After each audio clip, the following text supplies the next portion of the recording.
You tell yourself you won't cry this time.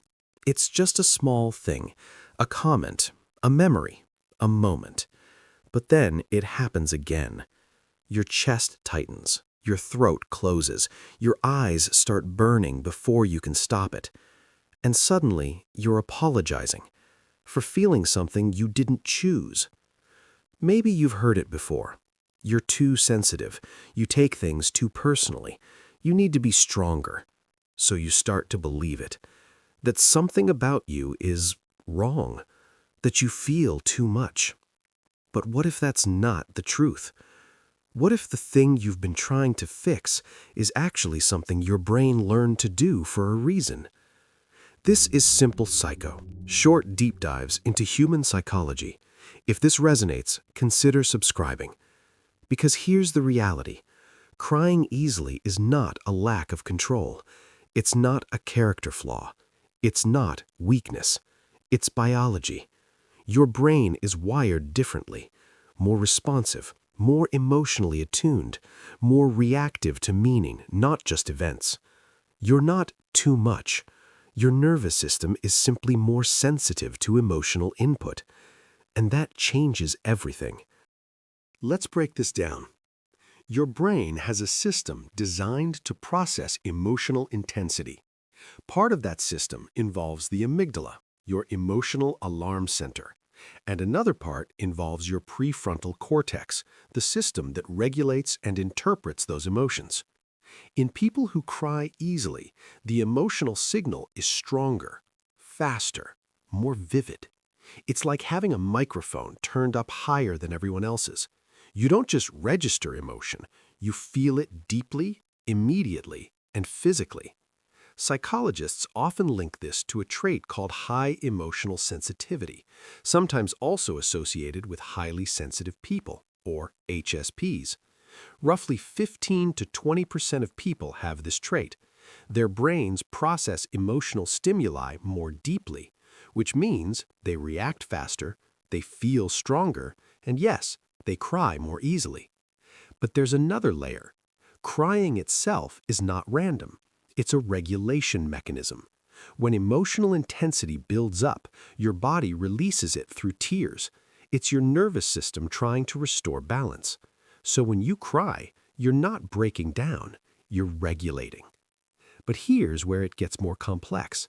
For many people, this pattern doesn't just come from biology, it comes from experience.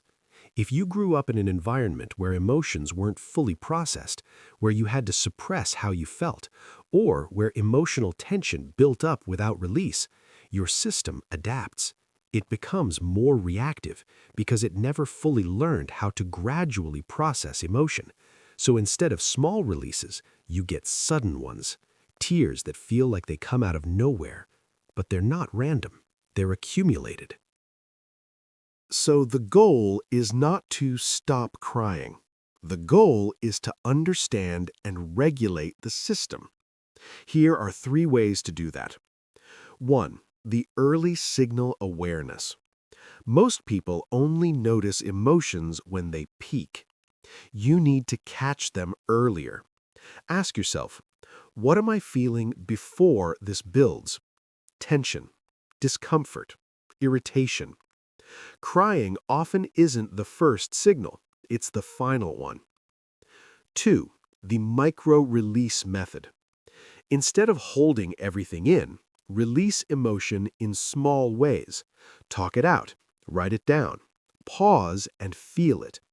When you allow small emotional releases, your system doesn't need to overflow. 3. The nervous system reset. Crying is physical, so regulation should be physical too. Slow breathing, cold water on your face, grounding your body. These aren't random techniques. They signal safety to your nervous system, and safety reduces intensity. So let's reframe this completely. You're not someone who cries too much. You're someone whose system feels deeply. Someone who processes emotion in real time. Someone whose brain doesn't ignore meaning.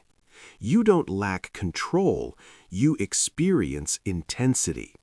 And in a world where many people suppress what they feel, you experience it fully.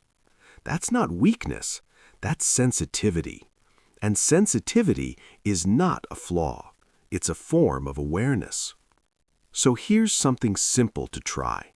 Tomorrow, take 2 minutes. The moment you feel even a small emotional shift, pause, and instead of pushing it away, just ask, what am I feeling right now?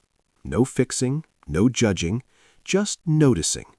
Because the more you understand your emotions early, the less they need to overwhelm you later. You were never too sensitive. You were just never taught how your sensitivity works.